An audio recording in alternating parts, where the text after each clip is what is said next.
Hello, good people around the world. My name is Adam Shaper, and this is Sounds Familiar, the podcast where I talk to the denizens of New York City's nightlife about their art, their desires, their drives, and how they survive in the big city. This week, my guest is Greg Hanson, head of King Pizza Records. He plays drums in, among other bands, the Mad Doctors, which just did their last show after about an 8-year run. He makes some films and stuff on the side, too, and I met him, a few years back from my pal Matt at the Rodent Hour back in the B-Box days. The Mad Doctors came through, and I got to meet them back when Matt had the slot right before mine, and he was a delight then, and I have to say he was very warm and welcoming. Had me over to his place, about a month ago, and we sat down and we talked about him growing up in New York, what it was like to go to film school and kind of transfer his attention from making films and adding records and booking, and all in the pursuit of creating a music community here in Brooklyn, New York. He's a real nice guy. King Pizza Records is about to put out their 71st release in 6 years, so that's an excellent record. I've been to a lot of their shows, and they are a lot of fun. Any of the King Pizza Presents shows are a fantastic good time. So I'm going to sit down with him. I hope that you enjoyed the interview, and I'll talk to you afterwards. In the meantime, please welcome, of King Pizza Records, Greg Hanson. Hello, Greg. How are you? Good. How are you? Greg Hanson. I'm well. It's warm. We're sitting here on a nice October evening in your amazing VHS storage room. Dungeon is, I believe, the preferred nomenclature. How often do you watch these? Most days. Yeah, fair enough. Or every other day. Yeah. How many do you think is here? I just want to give people that. I'll probably take your picture in front of it. But what would you say is the numbers you got going on here? It's tough to say, partially because there are a number that are not currently on the shelf that exist behind me. There we are. Oh my God. and under the bed, and I try to. I don't know how many. I think on the shelf is about 1,000, and I'd say I probably have another 500 off the shelf. That's pretty amazing numbers there. That's pretty good. It might be more. I really couldn't say. They come and go. I the core collection has stayed roughly the same. But I tend to, if I don't think I'm ever going to watch a movie again, I'll try and get rid of it. Just so fair enough. Yeah. Because it is overwhelming, and at some point we will move and you have to move all of these. Now I will tell you just a brief story. My wife had 25. You know what a milk box is, like when you I used to work at a dairy department, and you have the foot by foot box, not the crates, but a box that's the size of a crate. Sure. We had 27 of those, full of VHS tapes, and I said we're not taking all of those to New York with us when we moved here. And we lived in an apartment the size of the room we're in now. When we started. So I know that feeling. No good. So on that note, Greg, when did you? How this is a podcast about New York, about music scene here and everything. When did you come to New York? Like, where are you from? And then what'd you do once you got here the first time? Sure. I'm from Long Island originally. Okay. My mom is from the city. He grew up in Roslyn. Her side of the family, very Italian. Tons of siblings and such. All grew up, and so a lot of them stayed in the city or close to the city. So I've sort of always grown up in the shadow of the city, but weirdly never really liked it. Never. I had a really skewed sense of it for a long time, where my grandma lives in Stuytown and my aunts and uncles lived in like Kensington, and so I was like, oh, it's either like really, really intensely busy or just total residential. And I didn't have any particularly great experiences growing up where so I was a suburbs kid. Okay, gotcha. And this was probably during the 90s and the early aughts then? Yeah. Okay, so in terms of like, because I don't meet many people who were like kids in that time. Most people like came here in the late 90s as adults or were just here the whole time. Right. But like, was there a big difference to you? Because I guess you must have been, like 10 or 11 on September 11th? Is that right? Yeah. I was in 7th grade. Yeah. So what was your sense of what the city was like before and after? Did you get a sense of that, or? That's a good question. Not really. I didn't notice a profound change in that respect. I mean, obviously, I think as an adult looking back, I have a bit of a sense of how things changed on the island. And You miss a lot when you're a kid too. Yeah. People protect you from a lot. Totally. Yeah. And like I could see things on like a societal like level now, and how mentalities changed, and how voting patterns and just like how sure, like yeah. Long Island became overwhelmingly red. Yeah, they had a knee-jerk reaction. Yeah. I was in Colorado as an adult, and it was the same thing. Very rapidly, people were like, "No, we got to do so. I've been wrong my whole life." Yeah, and it was and there's a lot of factors going on there, but I was a little too wrapped up in my own stuff to really have a sense of how much the city changed in that respect. But yeah, especially because like, coming into the city was very like, we go to Italian restaurants, or like, Did you just go to Little Italy like every time? Actually, no. Weirdly, like it would be like, we'd go to Dumbo, or we'd go. Oh, like, really? Like my uncle lived in Dumbo or Brooklyn Heights for a number of years, and he literally, I think, ate at the same restaurant 5 days a week, or 6 days a week. My wife's from Jersey Italians, and it's very much the same. Yeah, and so it's like we would, every time we would go, I imagine it's still there, but I haven't been in a number of years, but we used to go to Noodle Pudding in Brooklyn Heights pretty much every time we came into the city. And it just became tiring, like that. So it was a very suburban kind of version of it. Okay. Yeah, or we would go to Times Square to go see a show. And it was, I guess as like a kid, I liked Times Square because it was like, it's different. fun. It's really cool if you don't ever go. Right. Yeah. And you don't have to worry about or work there. Yeah, exactly. Or go anywhere while you're there. Yeah. And you're totally oblivious to the traffic patterns of foot traffic and sure. that kind of stuff. That was back when they still had traffic there. Right. So like, I had a really kind of like it wasn't until maybe like late high school, early college that I started to actually explore, even though my mom always sort of, I lived about an hour and a half away. My mom always encouraged me. She was like, if you ever want to go in at like 12, she would be like, if you ever want to go in, I'll give you money for the train. I'll give you my cell phone. Like that's a very interesting thing I like about New York too, is that it seems like people are like, yeah, just send a kid in. They'll be fine.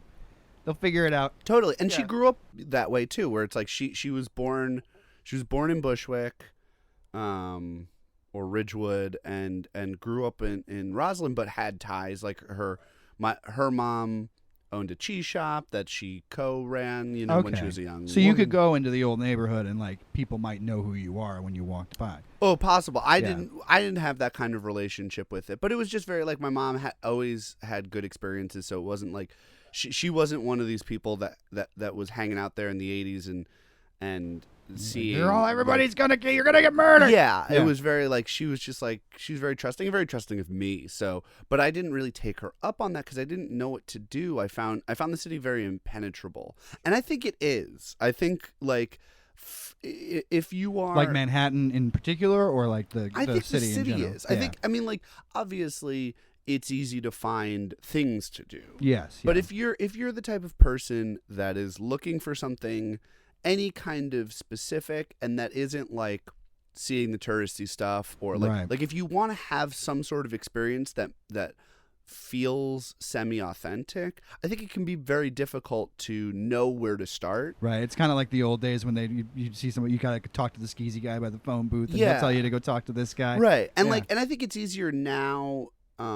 Especially with the internet, because like we're talking about like, I mean there was internet, but like this was pre-social media. This was like pre like list articles. Very little internet. Internet was very much not where you found out about like the day-to-day things to do. Yeah, it was more like a whatever. And so like I was like I don't even know what I want, but I want something that I can't find seemingly. So it was only when I was in sort of college. And where did you go to school? Emerson in Boston. Okay, gotcha. Which was also, that was the other thing, is I also grew up loving the suburbs. I really identified with the suburbs, and I didn't particularly like city life. And so Boston for me was a very great sort of starter city. Yeah. Well, You because know? it's also like a college town too. Yeah. Yeah. It's really young. It's really easy to get around. It's easy to not feel overwhelmed. But there's enough stuff there that like you're like, oh, I could eat at 11 o'clock at night. Like oh, there are things And not at happening Fancy Noodle or whatever it's called. Yeah, Yeah, you go to right. 3 different restaurants that are open, and right. I think after that, and then sort of spending time in the East and West Village, and sort of like sprinkling in other neighborhoods of Brooklyn beyond Kensington and like Brooklyn Heights, I started to get a sense of it, and it was my idea to move here was more based on necessity, which was I went to film school. Okay. Yeah, And I went to theater school. Sure. Yeah, so we know how that ends. Yeah. And there's basically you've got like 2 options, and it's LA or New York. If you want to have a career, if you want to really start a career. And I went out to LA for my final semester, which is like we have a satellite campus, and the idea is you get It's like work study almost. you get an internship and you stay out there, and I did that, and I didn't like LA. I really felt very isolated. I felt very like it was sort of ideologically opposed to what I wanted to do, which was I felt very like everything in LA was name based. It wasn't. Oh, in terms of like dropping names and Yeah, I got I felt like everyone who I had, all the alumni that I would see, all the people, it was very like, oh, like I'm working for this, like my title is this. And There's not a lot of organic things that happen. It's very, very planned out and very like strategized almost. and it's like it's careerist, and it's fine, and honestly, like That's what LA is for. and that's one of those things that I've become much more okay with, because I think at that point I had a very like almost judgmental reaction to it, where I was like, oh, like, well, but really it was at that point I was thinking of things. I was like, I want to create, I want to be an artist of some kind, and it feels like people here aren't making their own stuff. They are working In Los Angeles. Angeles. They are working and relaxing, but they're not creating. And my whole experience at college and pre-college was very based on productivity. Was very based on like It's kind of an East Coast thing because I'm a Midwesterner, and Sure. it's not like that in the Midwest. right, Yeah. right. And I was and the thing is, like, I'm very driven, and I've always sort of been this way. And like, in high school, I had my brother's friend who was like 33 and I was like 16, and he knew I liked horror movies, and he was like, write me a zombie movie with kung fu in it. And so I wrote an hour and a half, like a 90-page script, And I'm sure it poured your heart into it. and I made it. Yeah. And it got finished. amazing. I made an hour and a half movie when I was like 17. Like, Yeah. like I'm that kid. Yes, I understand. Yes, I understand. So like, Well, and that'll feed into what we'll talk about in a minute.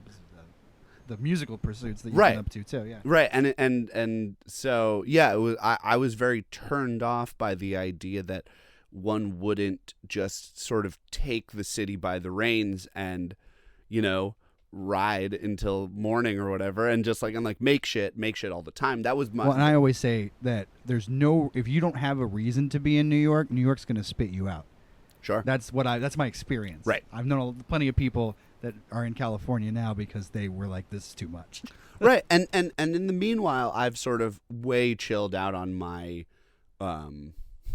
sort of like ideological side, where I'm like it's fine, that's okay. Like I was I think judgmental about the idea that like, people didn't necessarily So want. it's like, you can't hang, like that kind of thing. No, I think I was more like, if you want to make movies, you should be fucking making movies. I understand, yeah. And I think that like there's like a part of me that's like, I get the idea that people maybe want to relax, like maybe want to have a life, maybe want to start a family. Right, right, yeah. There's different priorities, and not everybody's cut out for, or even has the time to do really intense projects. Right, right, and.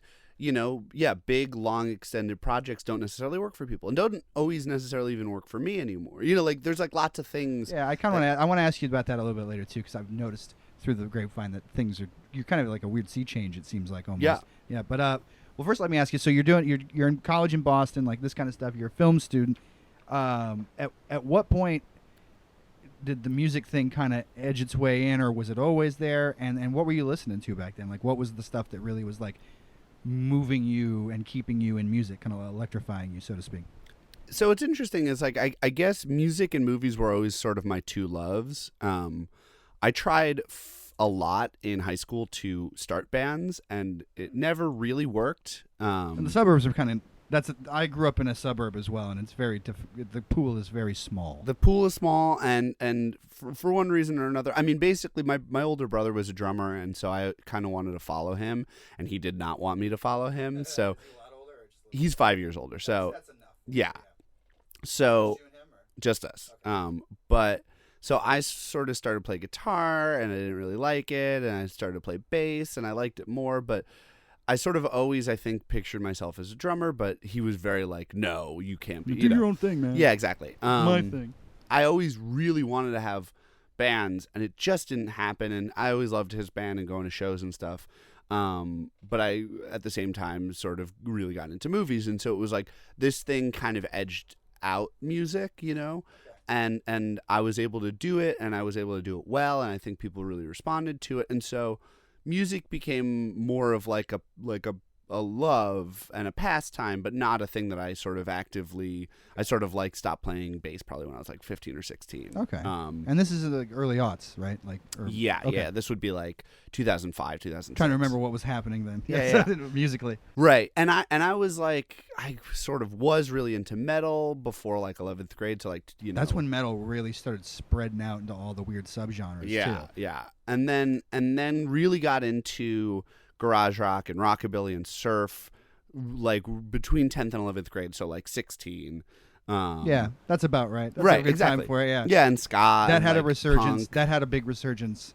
The big resurgence. Ska and punk and rockabilly was when I was 16, 17. Sure. And boy, it came and went. But yeah. Well, and that's you know, those are musics made and played for by 16, 17, 18 year olds absolutely, a lot of times, absolutely. You know, yeah. like all those. Which is down the line, honestly. Like for you know, rockabilly in the beginning was made by 25-year-olds for 16-year-olds. Right. Yeah. And so that was predominantly what I listened to, I'd say, through college, which was like 60s garage rock, you know, like Nuggets era stuff. Yeah, that's so good. It's such good stuff too. Yeah, 90s surf revival was big with me, like Low Straitjackets. Reverend Horton Heat and those guys. Yeah, Reverend Horton Heat. Did you ever get to see him? Not live. He's like 60 now, but he's still he's an amazing guitar player. I think he was always one of those people where I was like, I would love to see him live so that I don't have to listen to his stupid lyrics. Yes. Where I'm like, yes. I'm like, you're a great like guitarist, and he wrote some cool lyrics tunes, are terrible. but his lyrics are terrible. Yeah, they're awful. I found over the years that most of them are terrible.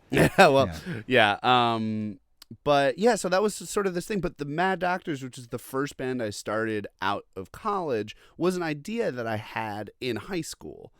And which is sort of that's a consistent with me. I don't let ideas die. Okay. They just change over the years, and I revisit them later. I feel like that's a good way to get the ideas out. It's definitely, I mean, it's interesting seeing how things that that come to fruition started, you know? Yeah. And sort of the idea for the Mad Doctors in high school was as this like Alice Cooper meets Low Straitjacket. So like an instrumental surf band with a really intense sort of horror-themed stage show. Okay, yeah. And it was sort of the melding of my love of horror movies and my love of rock and roll. Right, like kind of like a Man or Astro Man meets Gwar kind of deal. Yes, exactly.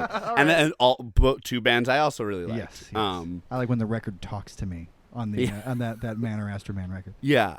So in college, I didn't really pursue it. I didn't go to shows very much. I missed a lot of the sort of like new wave of like post grunge bands, like all the like, you know, sort of Speedy Ortiz and Pile and Krill, like all of those bands who all have put out records recently. Right. Yeah, that's what I mean. Like, but like they were just starting in the house show scene. Like they were all like Boston. In Boston when gotcha. I was there, and I have friends from. This is like what, like 8 years ago, 9 years ago. Yeah, okay. Exactly. And so I missed all that because I was too busy on set. Like I was grinding. I was making stuff. I was helping on set all the time. And so music for me was very like sort of secondary through college. And it wasn't until I got here, which would have been 2010, 2011, and it basically came out of an outgrowth of Seth, who's the singer and guitarist of the Mad Doctors, the primary songwriter, and I went to college together. He was my creative partner, and okay, interesting. Yeah, so All right. he shot. So I would write, produce, and direct. He would shoot, often edit, sound design. Okay, interesting. So All the right. two of us in college created Greth Productions, which was sort of our, little commune of filmmakers trying to like make, weird just make and what fun you stuff. want to make. Yeah. And very sort of DIY, very low budget, very like we would always try to have these projects going. And after college, I was doing the film festival thing and getting, jobs and stuff like that. And we were working on, we were specifically working on one short, finishing it up out in Jersey where he was living with his parents. And while we were like waiting for stuff to like render and process and whatever, we would just kind of go into his basement and jam. And it was just like, Because stuff takes a long time for the people who don't know about film. It takes a long time to render stuff digitally, right? Like and then, in 2010, more so than now. Yeah. Yes. So we had extra downtime. And this was something we had kind of jammed out on in my garage when I lived in Boston, like out in Somerville. And by this point, you own a drum set, I take it? Or No. Okay. And actually to this day have never owned a drum set. Really? Yeah, this That's was amazing like, to me. I've sort of had this like interesting, like in college we jammed, maybe 3 or 4 times, like very, very infrequently. It was like if we happen to have a Saturday afternoon free, I found out that my garage, one of my roommates had brought his drum set. Oh, okay. And so I was like, oh, cool, we can kind of jam out. And we like wrote a song or two, but it was very... I did that with a bass guitar for many years, where I was just like, yeah, I'll just use yours. Yeah. Yeah. and it was like, for me, like the sort of peak of that was... we wrote a song and we kind of recorded it on like a field sound recorder and we put it at the end of one of our shorts. And I was like, that's cool that we like, That's fun. And you avoid the royalty payment, too. Exactly. Yeah. And so we kind of just kept that going after college, but it was very like, this is like a time waster. We would like record stuff and be like, that's cool. But that was Sure. not at all. And so the impetus to come to New York was to work in film. Was to work in film. With Totally. you, and you started that company. And then I assume you still probably dabble in it or whatever, but what... I work in film. Oh, okay. My day job is in film and television. Oh, that's awesome. So yeah, so that has That's remained the dream a right constant. there. Yeah. That's That's awesome that you got the degree and still get to do the job. I know a lot of people that fall off. Yes, and I think that there was a minute where I considered, and there are always questions about like long-term plans and stuff like that. But as it stands, and part of that has to do with the type of long-term employment opportunities there are in film and television. But I've actually recently gotten a job that is sort of post-college, the first job, like long-term job that I like. That's awesome. I like, That's awesome. I like the company. I like the content we're producing. Only took a decade to get there. Yeah, but- exactly. yeah. But and like, to be honest, if it takes a decade, then that's life. That's life. awesome. That's Exactly. fantastic. And then so you're doing that, like that's all, lining up, I guess. You're still getting work, you're still doing film work and stuff. I assume your buddy is too. Mm-hmm. And then so you get here and you're like, okay, we got to start playing shows. Like how did that show? Because you were here, I missed out on it, but you were here during the time of like the DIY venue, like boom. Yeah. Right? Yeah, sort of. Yes. Okay. So what after, like, you're doing the film work, you're jamming on weekends, what makes you decide, all right, we're going to go take this outside of the house? What's funny is a friend of ours from Boston who went to Berkeley, who was like sort of our friends, like the music dude. Okay. Was hanging out with us one day in the office where we're sitting right now. That would have been where because Seth and I also lived together here. I see. Okay. For 6 years. I got you. So where you're sitting is where Seth would be sitting on his computer, and Trevor Jude Smith. It's sort of like overheard. We were like, oh, we recorded, these songs, and like, God, like kind of cool. You want to hear it? And he was like, this is really cool. I'm gonna book you a show. Okay. And we're like, oh, right. And he just goes like, here's the date, write some songs. Okay. It was very just... And like, is he in his early 20s at this time too? Yeah, we're all That's 22, what, yeah, 23, I I guess. shit. Yeah. So this would have been having lived here for a year and a half. Okay. And where was the show that he booked? Goodbye Blue Monday.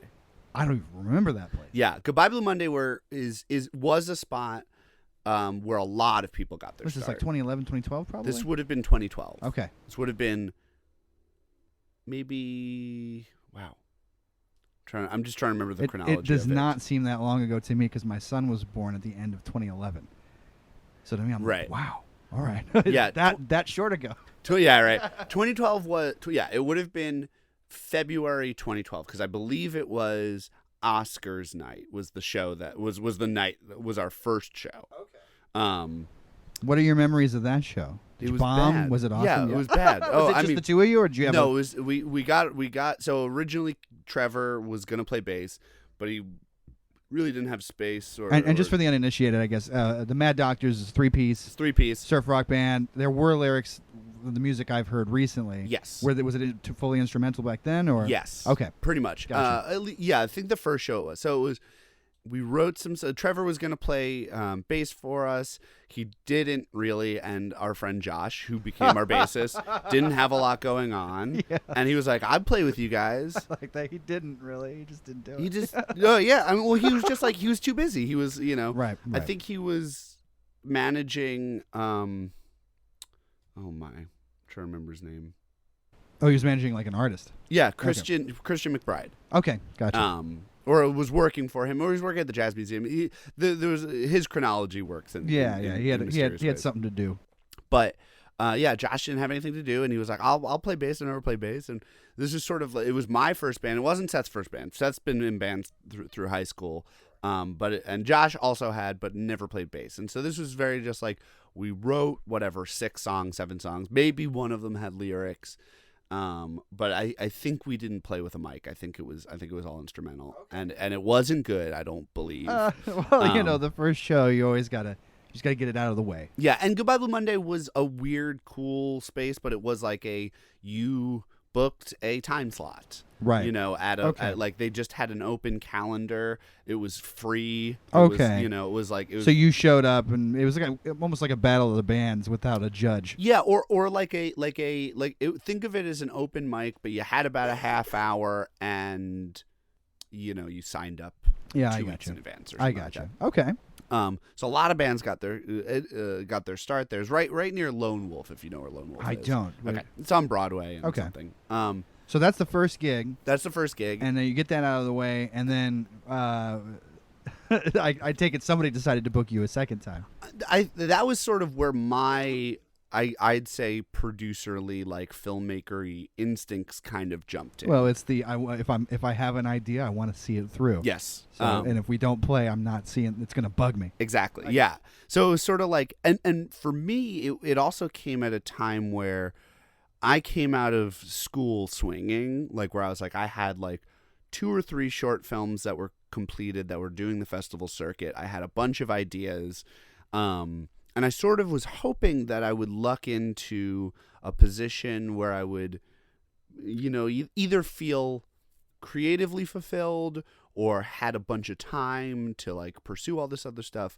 But sort of the reality of it was I came out and I would work a production company job that was a really great foot in the door, but I really didn't like very much. I didn't like the content. I love the people I worked with. Right. They were great, but I didn't like the company. I didn't think it wasn't effectively ran. It had a culture, an office culture of, as in many film production companies, of if you're not staying past your 8 hours, then you're doing it wrong.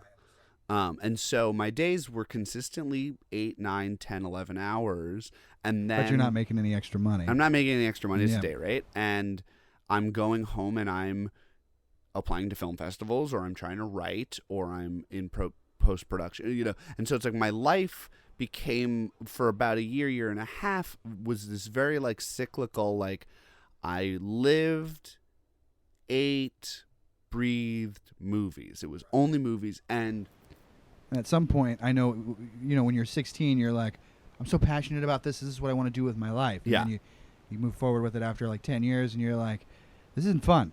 Right. I'm not having fun anymore. And I was like watching movies and not having fun watching movies, and I was like, my ideas You become very clinical. Yeah, my ideas became very like cut and paste. It was like, oh, it's this movie plus this movie equals this movie, and no one's made that combination before. So Oh, okay, I see. You know. Derivative is what you would say. yes, and I started to feel very sort of bogged down by that, and I felt like I wasn't seeing people. I wasn't being social. It was very like I saw people at work, or I'd see people at screenings, or Right, but the connections weren't happening. I think a lot of people can relate to that now. Totally, yes. With the internet culture being a replacement. Yeah, and so it was like when the band started, I was like, we're not any good.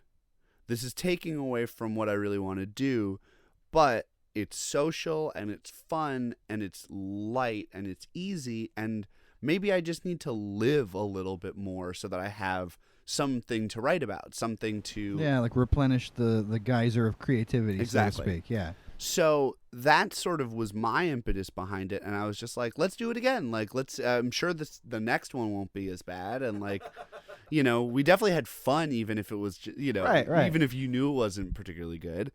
And then that was sort of it. Like, that was sort of like, You're off and running, huh? Yeah, I sort of have a bit of the personality that just like, I will keep it going as long as it's fun, or as long as it's. I understand. Yeah, that's amazing. All right.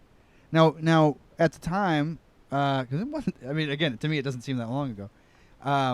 What kind of places were you like really enjoying going to? Like, what were the places that were around that you were like, yeah, this is the spot. Like, I really like it here, or like, were there places that you connected with more than others? Sure. Yeah. I mean, our first show at Trash Bar, I really loved. I remember Trash Bar. Yeah, it's not around anymore. No, is it's not. It's not around anymore. But again, another place where a lot of people got their sort of first start. They were really easy to book. I liked the Gutter, which obviously I still around. And haven't been there. That's where you had. So for the people that don't know, Mad Doctors did have their last show. Yes. And it was at.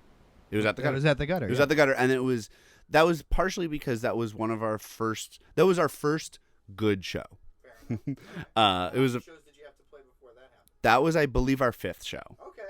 All right. Or it was the first show where we were like, oh, this might work. Yeah, we got it now. We got they got the hang of this. Yeah. It's like what you hear about stand-ups. They go up and it's just like the first few times they're like, oh, that was bad. Yeah. But then you got to get through it. Yeah.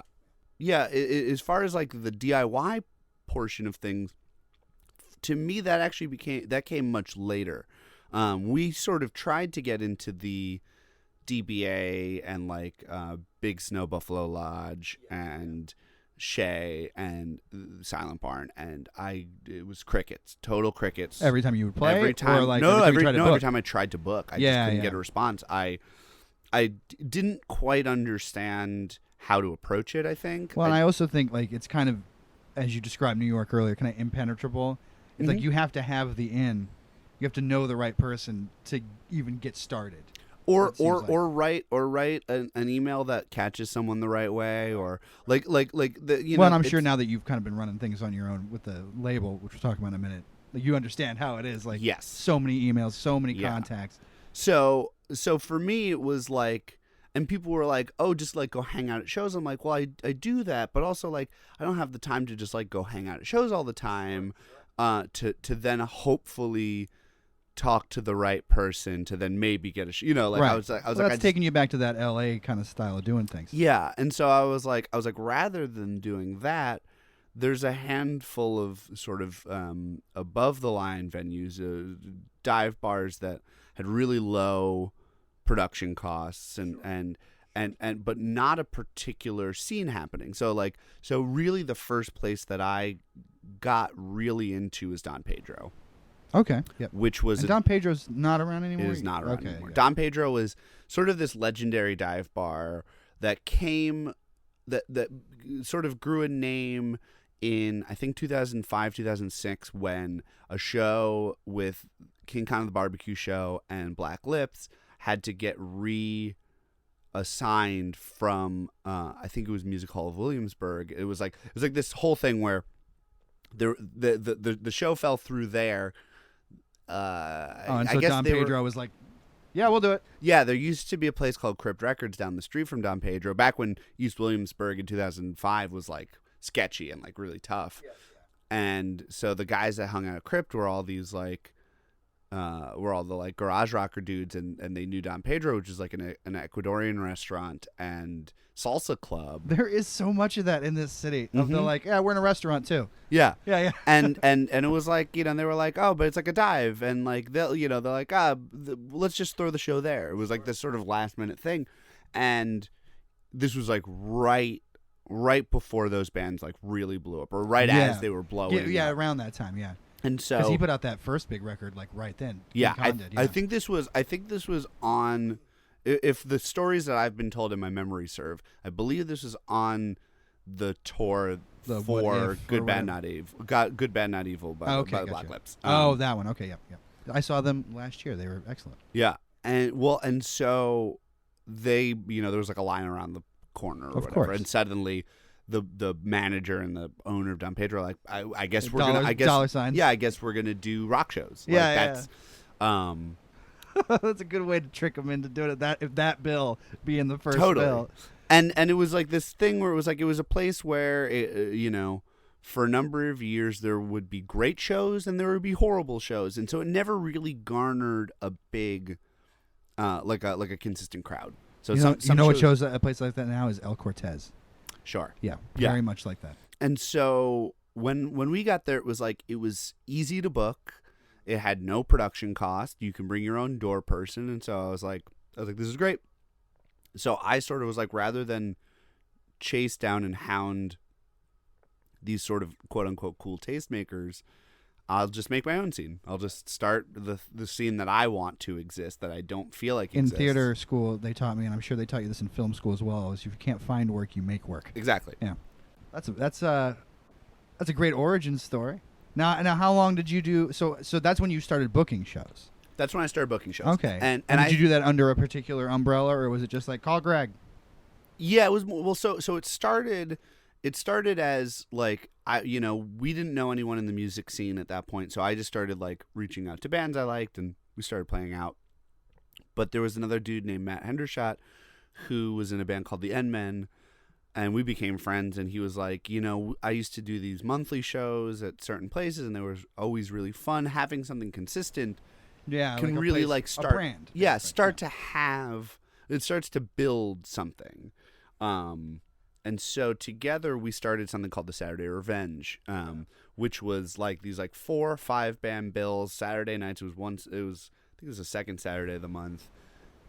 And where were you doing that? Just We did that at Don Pedro. Oh, we, okay, we, gotcha. we pitched it to Pedro. They were like, "Sure, great, do it." Like basically, like gave us the keys to the Oh, to really? the kingdom, and Okay. let us sort of like do pretty much whatever we want. And we had a host, and we had skee ball tournaments, and it was like, and it was, then they let you do what you want. And you would give them their take, and that would be well, when I say like, they didn't literally give us the okay. keys, but, Okay, gotcha. but it was like, they were like, it's pretty much like you have the room to like do whatever you want, pretty much. So we did that for about a year, and after that, their booker left to move to Portland to just like kind of start over. And at that point, I was picking up other dates, a decent amount of other dates, because we were starting to tour, and I was starting to become friends with touring bands. Mad Doctors is like picking up steam at this point. Yeah. They were like, what if you became the booker here? And so I think that was like April 2014 Okay. to I guess I probably would have done it till like October 2015. Okay. I was the booker at Don Pedro. Yeah, like a year and a half. I was. And then what? And then that's when Don Pedro started to. They wanted to rebrand. They wanted to turn it into a restaurant with shows, kind of. I got you. And so they sort of let me go, and it was to be honest, on fairly unceremonious terms. Oh, really? That's too and bad. it was mostly because I had done it, and I had sort of put a lot of work and a lot of energy and a lot of love into the space, sort of to try to reimagine it and like get people, because it really had a bad reputation for a long time, where it was like if you can't get a show anywhere else, you can get a show at Don Pedro. Right. And so I wanted to turn it into a place that people wanted to play. And for a little while it was like, and towards the end we started to have a bit of a crowd, like a built-in crowd. Like people would be like, oh, I heard there was music, so we came, kind of thing. And that was right around when things started to feel like we were like making some headway, was when they... That's also around the time a lot of people started, more and more people are moving out to this area. Totally. Too. Yeah. And they, I don't know, it was not making enough money for too long, and they just didn't feel like they had it in them, and they tried to make it a restaurant first, and that really didn't work. And after about I think maybe 4 months, they started to go back to the old model of it was mostly shows. And I think after about a year, it closed for good, and the building got sold, and that's how it goes. And it doesn't exist anymore. Yeah, welcome to New York City. Yeah. But that was really like the start of me was booking shows. Was the start of me you trying make a to ton create of this contacts, community. You see new bands. You help your friends out too. You're meeting more and more people and circulating. And so is that kind of where King Pizza started to come along? Yeah. So was that before, after, during Don Pedro? It would have been during. So I would have started the Saturday Revenge. I guess it would have been probably early, like maybe like January 2013, 2014. Okay. And then we did it about a year. Okay. So at the end of 2013, we started to do King Pizza pretty much. I'm trying to remember. So what made you want to be like was it like, oh, we're going to release Mad Doctor's music, so we might as well get this music out there? Like, what about it?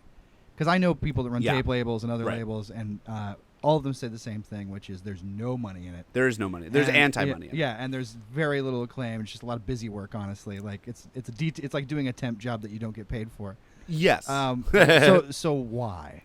Yeah, I mean, pretty much what you said, which was Mad Doctors were doing our thing, and I was reaching out to labels. We had a record that we were really proud of. We were reaching out to record labels and trying to see if anyone would want to press it. It's like talking to those other DIY labels that just can't get in the door. Right. And so I was like working a job at that point that I was making enough money to do it. And I was like, and it was right as we were like, again, sort of making some headway and like meeting bands and like becoming friends with people. And I was like, touring and stuff by this point, right? A little bit. Yeah. Okay. And like, we were sort of like feeling that there wasn't a central nexus for what we wanted to do.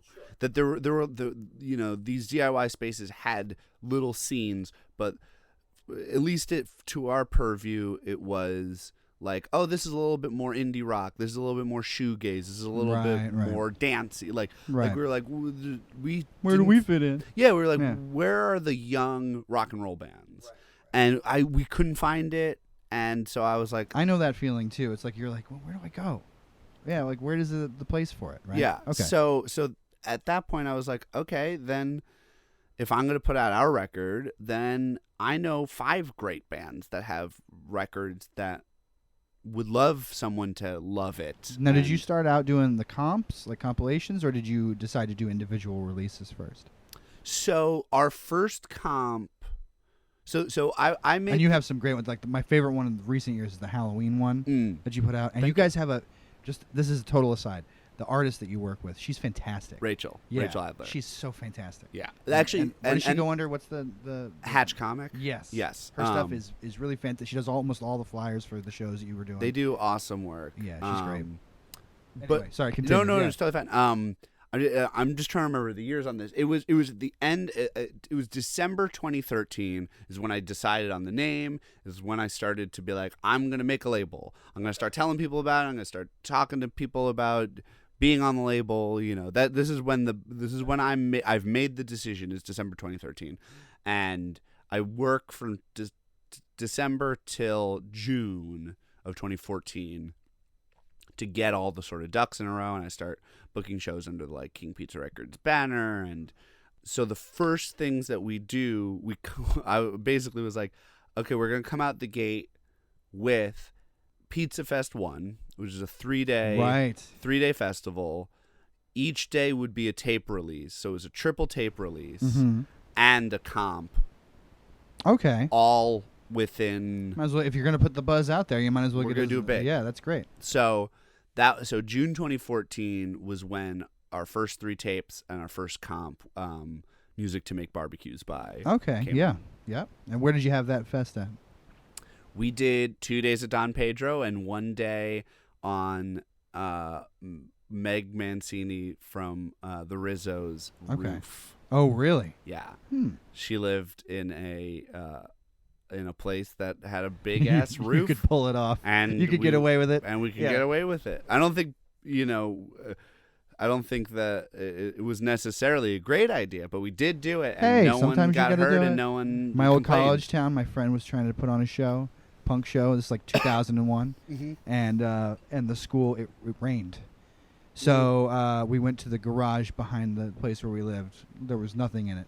Then we had to run power out. We bought a bunch of us up the cords, and the police showed up. Yeah, but we just kept playing until the police pulled the power cord. All right. I was hoping left. But you got to do it sometimes. Right. Yeah. Oh, that's great. So that's the first kind of. So very recent, honestly. And how many releases have you done to date? Like 6 years, give or take. It is. We're really like 5 years of like actively. Yeah. Yeah. Yeah. Our next record, we are at KP 71. Oh, that's amazing. Yeah. Okay. So that's like 10 releases, more than 10 releases a year. Yeah. Okay, that's fantastic. And do you have like a person, like a pressing person that you go through and like contacts that you've made? Yep. In that regard? Yep. That's amazing. Yeah.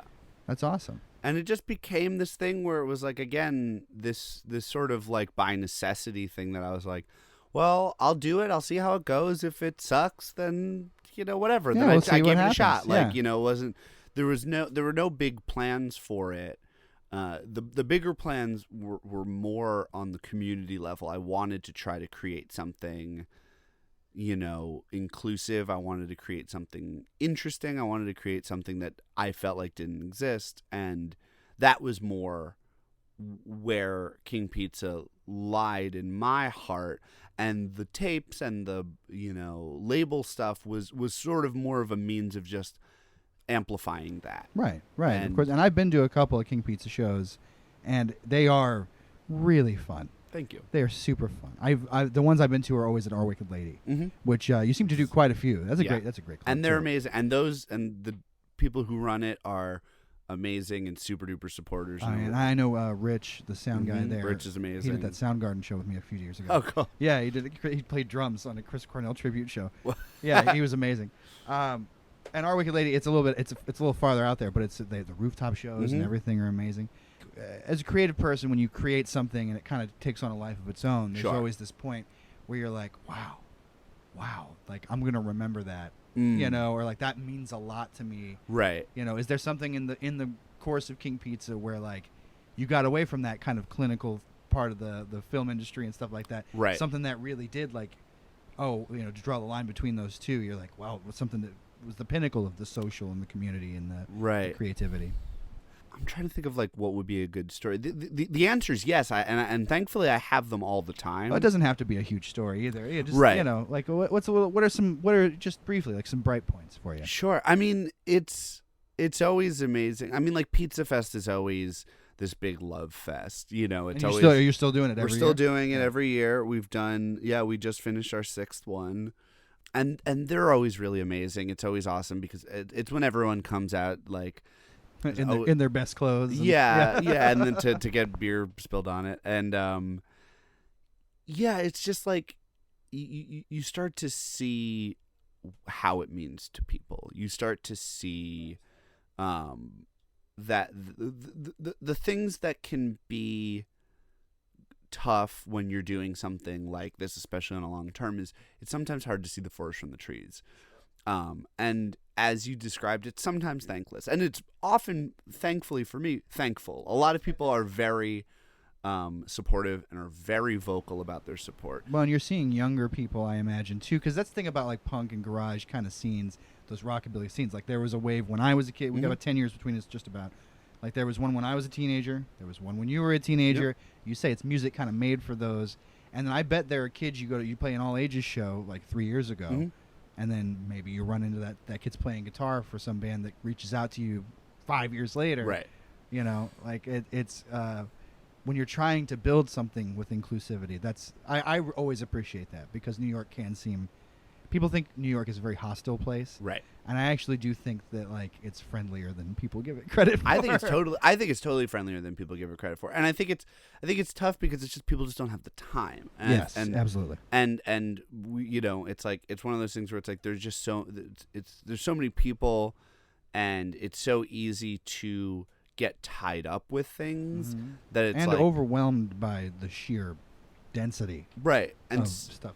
And so it's like I think people are curt, I think people are short, but it's not for lack of like affection or love. It's more for lack of time, where it's just like it's easier for me to just be like, no, like, yeah, well, it's the rhythm. It's the rhythm of the city. Yeah. As Midwesterners are famously passive aggressive, and my favorite thing about New York City is that nobody is like that's not right. true, but very like right. People are just aggressive. People are just like yeah.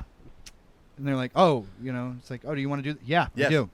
Why are we still talking about it? Yeah, let's do it. All right, let's go.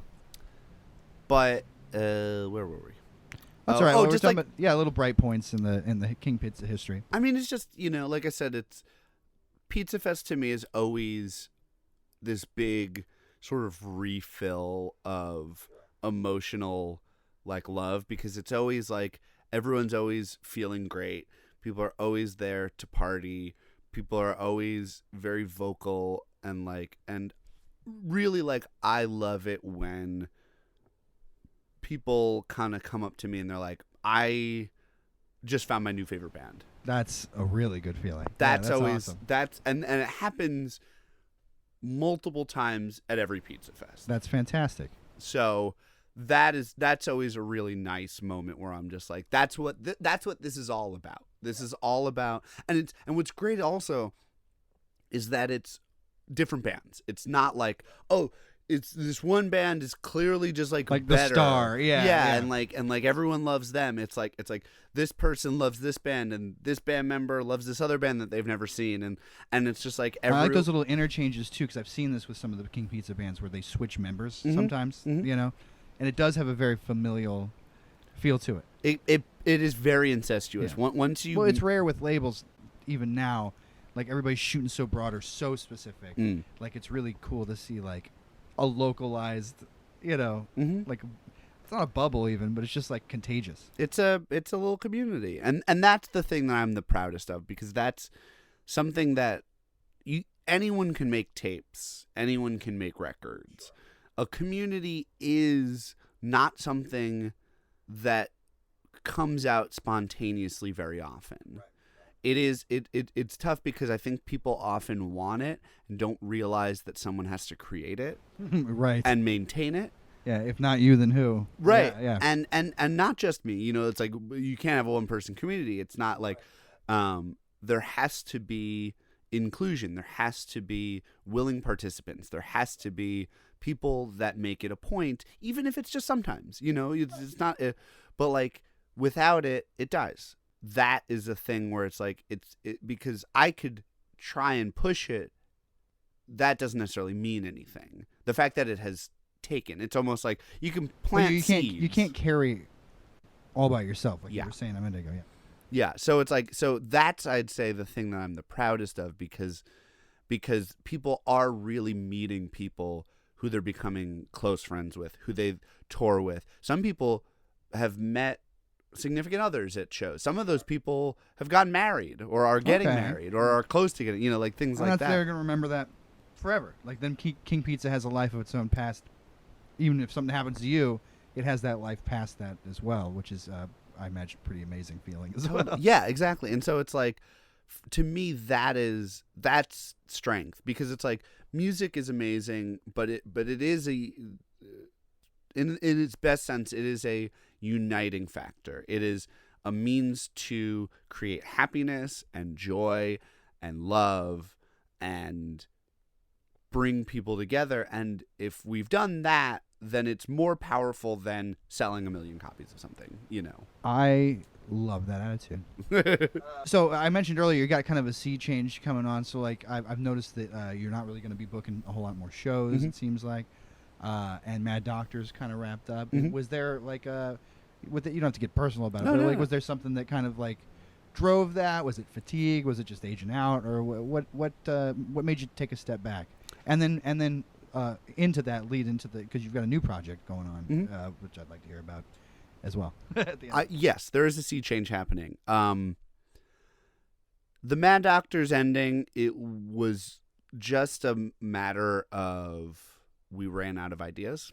Fair enough.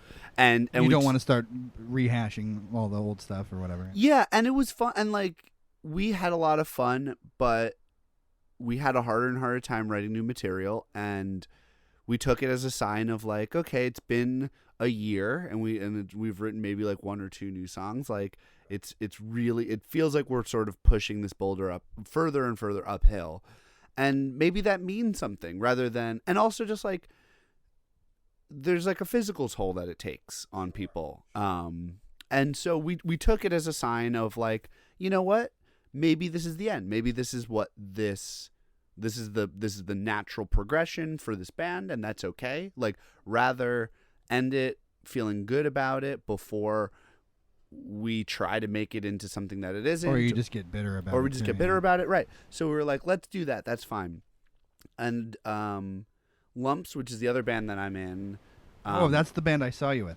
I've actually never seen Mad Doctors, but I saw Lumps at Our Wicked Lady, and that was so much fun. Thank you. Yeah. And we're still together, but our singer just moved to New Hampshire to go to grad school, which was something that was in the cards. I saw that guy take a beer can to the face at that show. And that was something that we knew was on the books for a long time, and we're still a band, and we're still recording, and we're still going to work on stuff. That's the nice thing about the digital age is community can travel with you. Totally. And the plan is for us to tour and to keep being as active as we can, because it's super fun and his songs are great. That's awesome. But that band is, he started in September, so that band has slowed down obviously fairly substantially. And so with that, I was sort of like, okay, I've been very, very busy from the moment I left college until now. Really since The better part of a decade. Yeah. Really since, I graduated high school, if I'm being honest.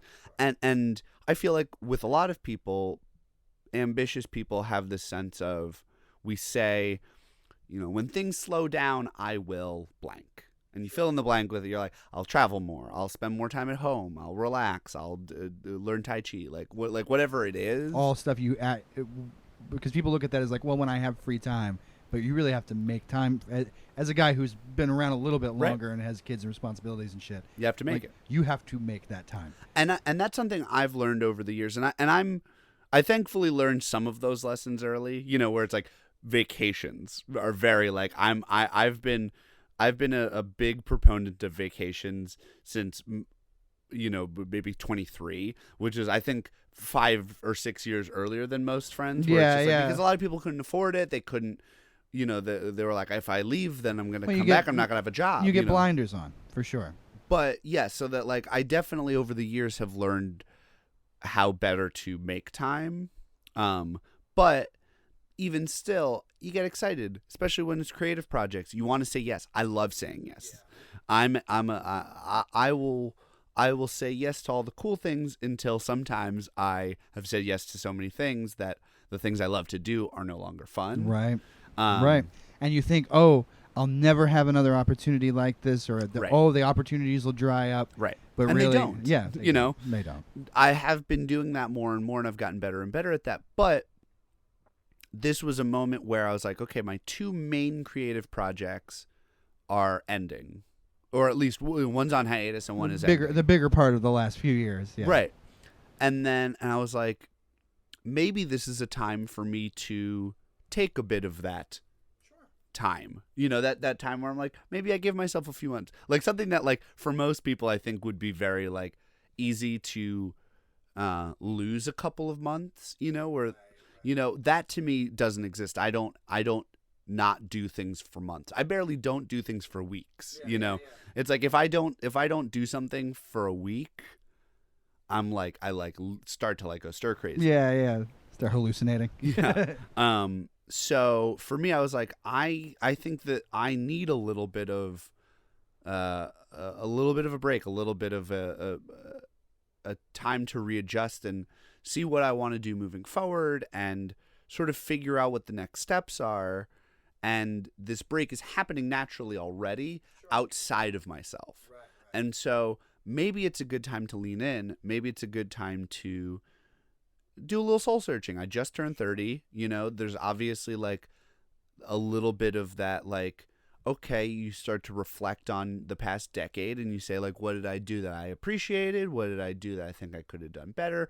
Like, what can I learn? How can I learn from these mistakes? And what can I cut out that doesn't bring me as much joy as it is work? Me taking a break from booking shows, I think that's a natural thing anyway. I think people who book a lot of shows, unless you're doing it professionally, need a bit of time in between, because it's like, especially when you're playing in bands and busy. Yeah. Otherwise, it's like New York's already a very busy place. Yeah. For me, it was very like I stopped seeing new bands, and a lot of bands started to either get less busy or break up or whatever. And so my pool is getting smaller, and the shows I'm booking are getting sameier, and I'm like, and so the good shows are great, and the bad shows are getting worse, and I'm like, and I'm no longer doing a service to touring bands by booking them a show that ultimately sucks. And I felt bad, and I'm like, but I want to say yes because I want to be helpful, especially people who've helped me. We're also at a strange place where I've noticed, like, and maybe you can speak to this because you lived here longer, but we've been back. I got here around the same time you got back from Boston, and it seems like every few years there's like a cull when it comes to venues. Yes, and then you're like trying to figure out, what's shit, the new? Where do I book another? Like, how do I book this again? I mean, I feel like just from anecdotal evidence, I am a booker at the Gutter, and I book other shows at Our Wicked Lady, and maybe last year it would have been easier for me to get people out to the Gutter, and now it's easier for me to get people out to Our Wicked Lady. And I think that has to do with people move. I think people are moving further and further east. Everyone's living in Ridgewood now rather than Bushwick or rather than East Williamsburg. Or for me to go, yeah. Totally. And so it just, as people are moving, they're like, well, I could go to the venue that's 10 minutes from my house, or, like 3 subway stops, or 5 subway stops. And I can play at the venue that's 10 minutes from my house. Exactly. Yeah. So, yeah, it is, I agree. There is there's often a large-scale die-off, and then a large-scale, That's what I love about this city the most, and I think it's more than other cities, or it's more advanced than other cities. It's a very much a living organism. Yes. That changes all the time. Yes. Like I live whether you like it or not. Yeah, whether you like it or not. Like I live in a neighborhood that went up in value very quickly to like ridiculous, like a lot of Comedy Central, famous Comedy Central people suddenly just showing up. Whoa. And when I moved there, it was not that way. Right. And now I'm just kind of waiting. For it to I don't want to go down. anywhere. Yeah, I'm just kind of waiting for it to stop. Yeah, I feel that. Waiting for the bubble to burst. So you had this natural kind of like slow down time. Have you been taking advantage of it? How's it been? I mean, Mad Doctor's literally it was just like a week ago, right, or 2 weeks ago? Yeah, it was last Saturday. So it hasn't happened yet. I mean, it has in smaller ways where it's like shows have become less frequent. But so moving forward right now is kind of actually the start of. All right. My free You're period. At the threshold. Yeah, and it feels great so far, to be honest. I mean, what's great, and one of the things I realized, and one of the reasons why I wanted to really take this as a break is because I find that when I'm more relaxed, I come up with better ideas. Sure. And so I want to get bored. Right. You know, you want to see what's been scratching at the back there and what's ready to come out. Right. Yeah. And so like, I think boredom is a weird thing. I think it's a necessity for humans that we've tried to eradicate. Oh my God! And with great success, I would say. Right. Yeah. It's really easy to never be bored, but it means that I think the mind doesn't go anywhere that it's not led, in my experience. Yeah. Right. And for me, it's like I notice it when things clear up. When I go on vacation, if I have like a free day, if I'm, even if I have like a long shower. Yeah. Your brain starts to do magnificent things. Oh yeah. You start to come up with ideas that are great, that are way more freeform, that are way more almost like childlike and giddy. Right. And for me, it's like not listening to podcast. Strangely enough, I'm making a podcast right now, but not listening to podcasts, like not having headphones in while you're walking around, like little things like that. You're absolutely right. You dive into a well of creativity that otherwise is just like, no, I'm down here while while you're stuffing your head full of information that maybe you don't need. Right. And so like I'm trying to sort of like be like, okay, well, what is it like to be bored as an adult? Because it's rare that I am, to be honest. Or the boredom isn't the right kind of boredom. It's like you're like, I don't want to do work, right? But I have to, like, so I'm just gonna scroll, like that. I don't think that's the same kind of boredom. The boredom I'm talking about is like I don't have anything to do. I don't have anywhere to be. Sure. And your brain, you can. It's almost a meditative. Yeah, it's almost like a meditative state, and it's something that I feel like I had a lot of as a child. And I think a lot of children have, and it's why you have imaginary friends, and it's why also you and make that's up the games. thing about the suburban experience too is that, like, if you're lucky, there are other kids, but there probably aren't, right? And you had an older brother. You said quite like 5 years older. I had a little sister, but we had woods, like woodland and stuff. Totally. And like you'd be out there and there's nothing to do, and this is pre-internet really, and you just made up games, and they were awesome. You had to, and sometimes they weren't, but like you have to get through the bad ones to get to the good ones. Well, and that's our gift as humans, I think. Right.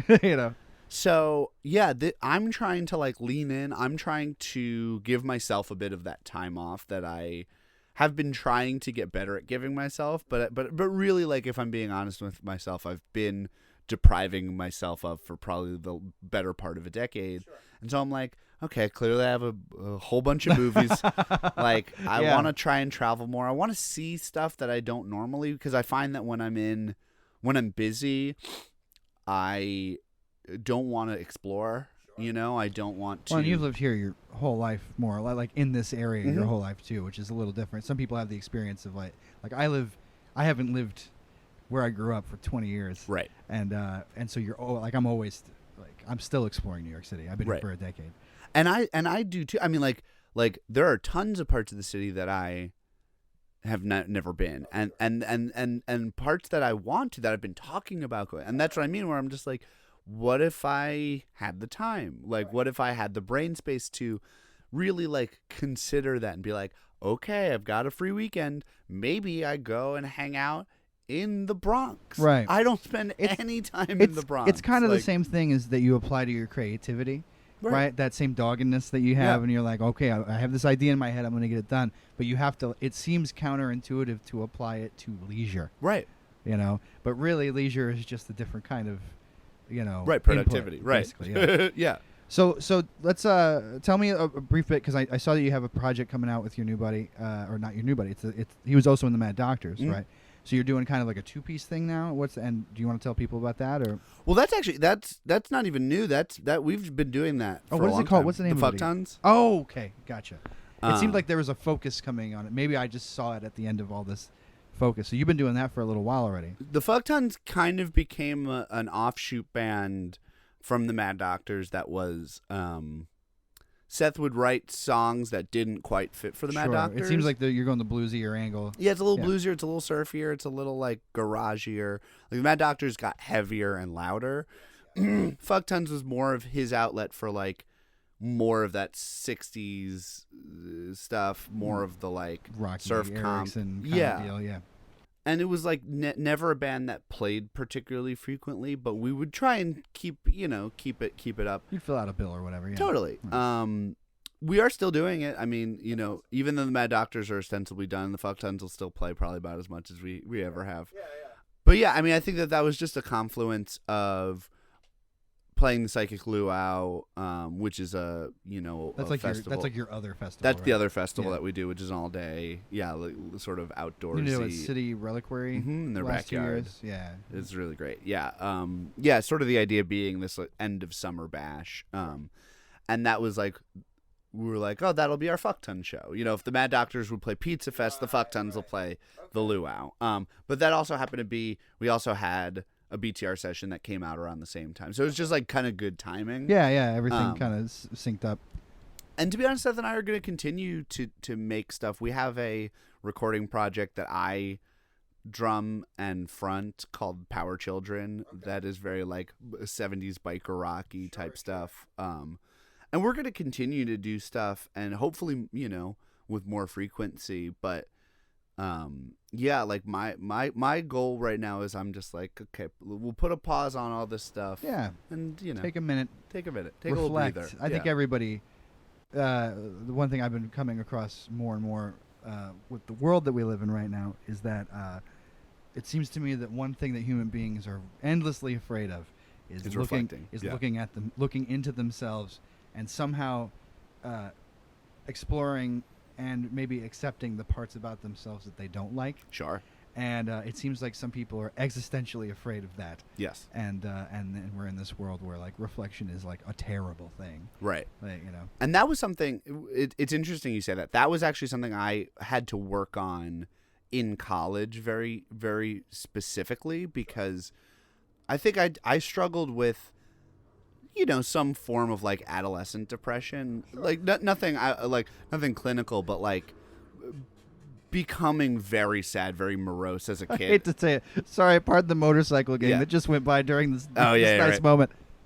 I think a lot of kids go through it, but I think the way I coped with it was to sort of forget about it and try to create a persona of that was happy, that it's like a very common thing. I think. Right. Yeah. I think it's super common, but it meant that at some point I had to then deal with the idea that even though I'm outwardly happy and inwardly happy in a lot of respects, but that I had really, to be honest, awful self-esteem and the sort of effects of that being this sort of intense critique of myself and almost an unwillingness to be alone, where it's just like as soon people as like that, right, of course. I think many artists experience a very similar thing, and it was something that I noticed particularly in college, especially as I was creating and seeing some people do better and I was like and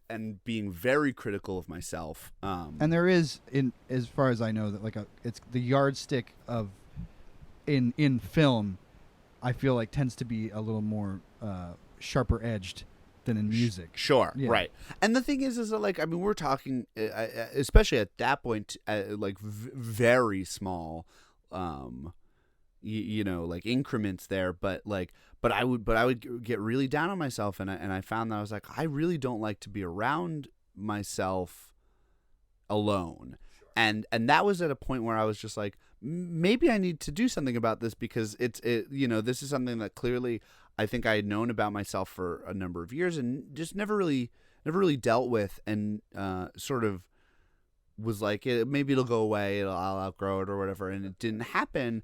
And I had to do very active work at that point to start to understand myself in a more intrinsic way and start to listen to myself in a bigger way. Do you think that there was like a trigger for that? Like there was something that made you, like was it somebody in your life or something?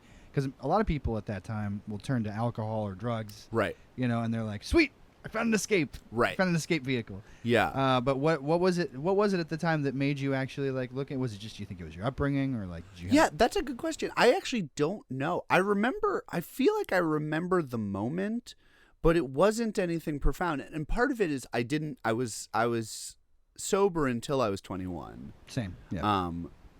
I remember being in my dorm room I must have been a sophomore when I was having these sort of this starting of this. And no, what is interesting, I mean, I had gone through a breakup with sort of my girl I was dating for a couple years in high school, and she was a little younger than me. But I don't think that was really the impetus.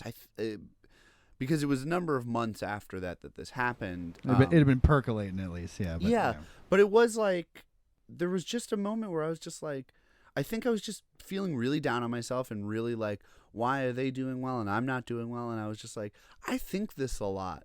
That's a problem.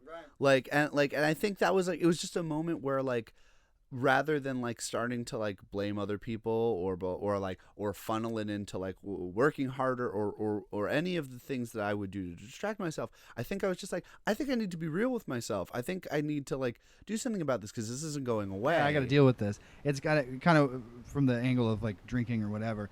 Like I don't drink as much, and part of it was I was tired of waking up feeling this way. Right. You know, and there's always that point where you're like, I'm tired, and you just didn't even go. You were just like, I'm tired of feeling this way. Yeah, I was just tired, and I was like, I'm tired because I feel like I'm happy and I present myself as happy, but I don't always feel happy, and that was a really hard thing for me to deal with. Was where I'm like, I want to be happy, but I'm not. Right.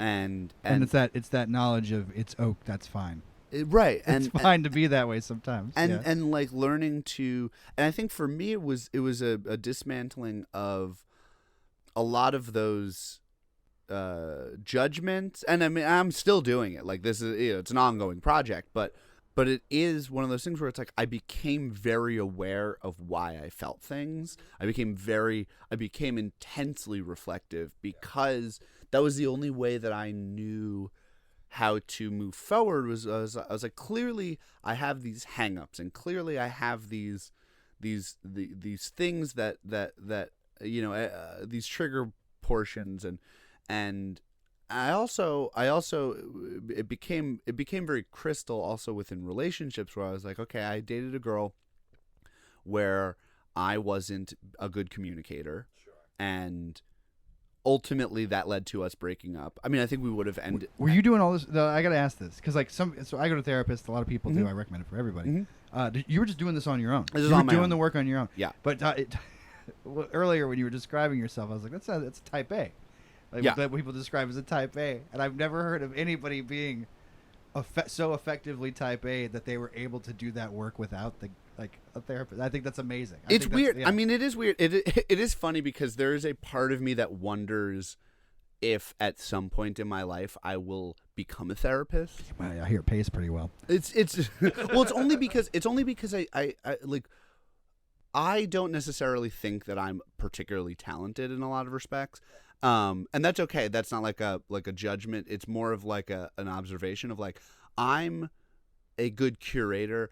I know sort of people. Sure. I can sort of like see lines. Right. I can sort of see and threads. you can put the work in too. Right. Yeah. And so it's like one of these things where it's like I find that I feel like I am intuitive, and that has been backed up by people who I've talked to. And it'd be weird if you thought you were intuitive. Oh, right. Well, though I think I think most people do think that they're intuitive. That's the other. That's feeling the hard you're intuitive thing. Will work better, I guess. But yeah. No, I was just doing this sort of on my own, and I did it on my own for a long time. I saw a therapist for a couple of months.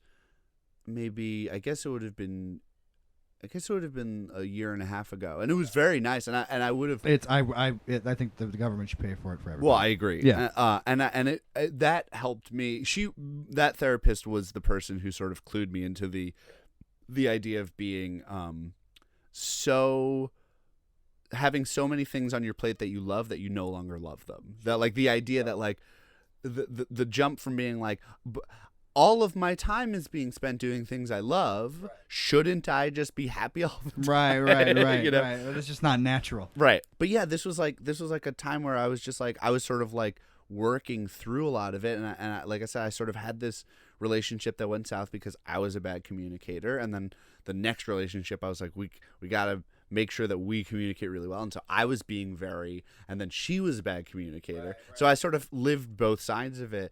And then I met my wife, Anne, and we became this very like outwardly communicative, like it was like we have to talk about everything, all of it, all the stuff that you don't think matters, all the things I think don't matter. We gotta just if it doesn't matter, then it'll get dropped once we talk about it. But we gotta talk about it. The committee will turn it down. Yeah. But I'd say being in a relationship with her really was very illuminating, because we just were able to get to each other's core.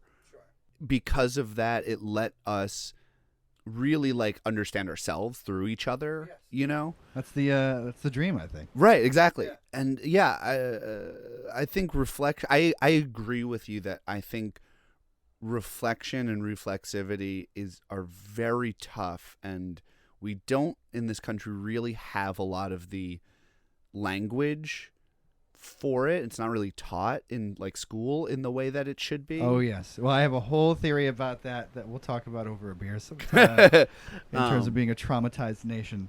Right. And it's easier like if it's so much easier to run. Right, and keep going forward. Yes. Like it's like which is as animals what we're really good at. Exactly. Yeah. And that's it's almost like what we're doing. Therapy is almost undoing all of the things that our brains are made to do to protect us. Yes, absolutely. So it feels unnatural because it is unnatural. Modernizing us. Yeah. Yeah, because it's like normally it's like, oh, well, the lion ate Billy, so don't go towards the lion. Fucking run from that lion, man. You smell that lion? Let's get out of here. Before we close out, you've lived in New York adjacent your whole life. You live in Brooklyn right now. Is there something about New York that, after all these years, you still like? What after all these years, what do you still love about New York City, and why are you still here? Aside from work, sure. Guess, yeah. It's always going to be the people.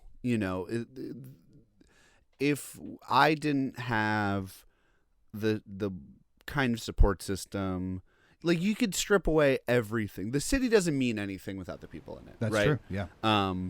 It's a beautiful city. There's a lot of access to things, but it's all very meaningless without the culture and without the love and without the and the outgrowths of those things. Oh, like sure. music and food and like all the and like That's the whole art. It's the whole melting pot idea that we were taught in school that seems to piss people off now. Right. Like, and that's as a person who grew away from New York seems very small to me in comparison to how it seemed.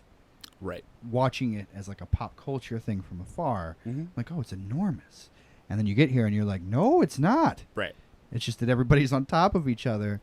Yeah. But you see, even on the way here, like what some guy you asked me, I was like, yeah, I was. Some guy stopped me, and you're like, yeah, to turn something on because we're in the high holidays right now, I guess. Yeah. And, some guy had me come up to his apartment to turn on his air conditioner for him.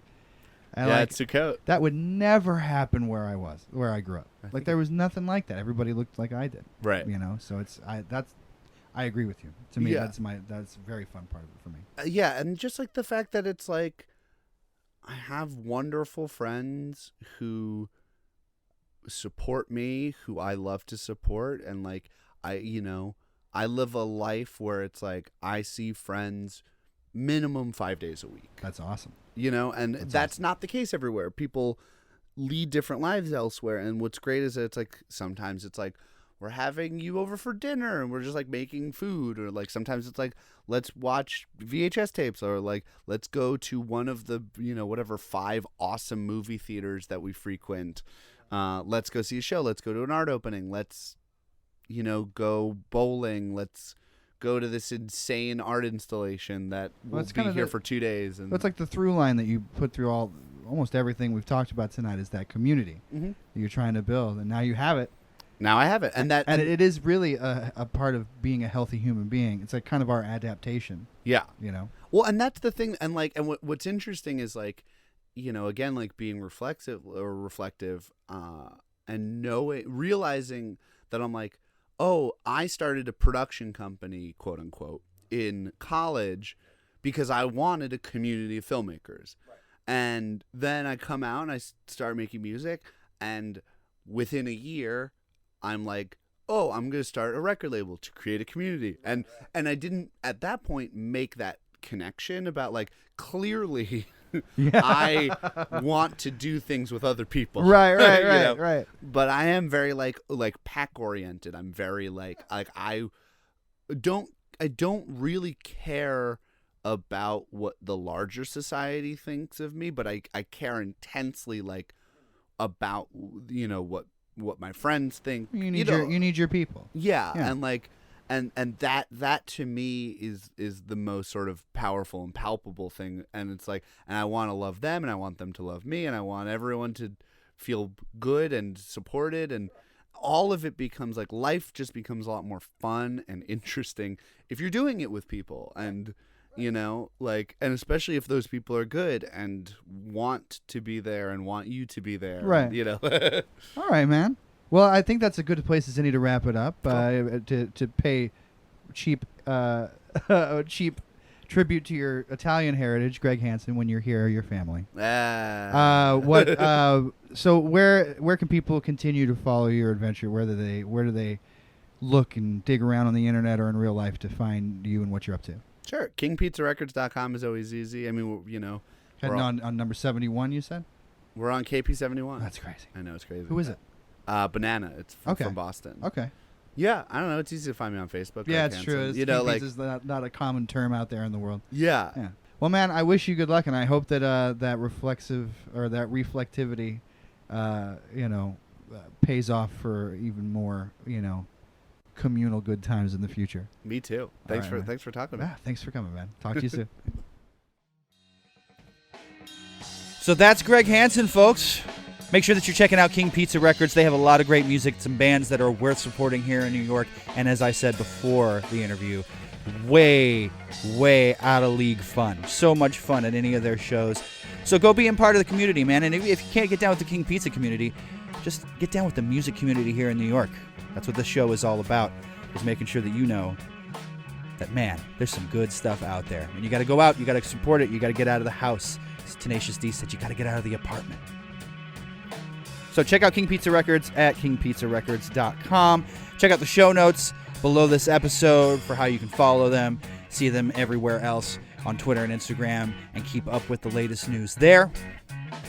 And this is going to be the last interview of this year, I think. I've been trying to set up interviews with other folks, but as the holidays get going, it gets hard for me with my family and everything. It gets hard for them with their family and everything that everybody's up to and all the projects everybody's working on. So just know I'm going to try to get a nice little queue up so that at the beginning of 2020, for that one hell of a year that's going to be, I can start putting this out on a more regular basis. So thank you so much for all the folks that have been checking out the show so far. Thanks for the feedback as well. You can check out the archives for the show over at freelancefiends.com, or you can just subscribe, leave a review over on iTunes, on TuneIn, on Spotify, everywhere that you listen to podcasts.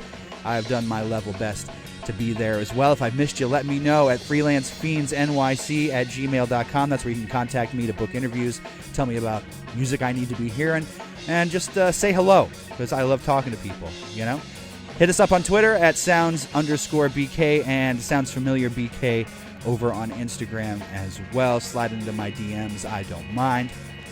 Sounds Familiar is a Freelance Fiends production. Hosted, edited, produced by me, Adam Shaper.